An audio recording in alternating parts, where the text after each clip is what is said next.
Let's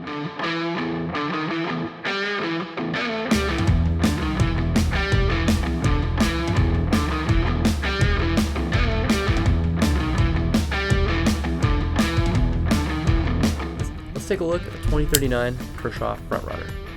We've got a 3-inch blade, D2 blade steel with a stonewash finish.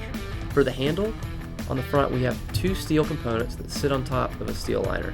That steel liner has a gray PVD finish that has then been stonewashed, kind of like a gray wash finish, if you will. We have that same finish on this handle scale, and then this one has a bronze PVD finish for a little pop of color. We have then a machine G10 pivot collar on the front as well as on the back of the knife.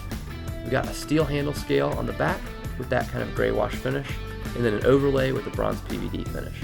The knife opens really smoothly on KVT ball bearing washers using that flipper, and then it is a frame lock mechanism as well, so super sturdy lock up there. We even put a little chamfer here on the front so you can get a really comfortable unlocking action on that.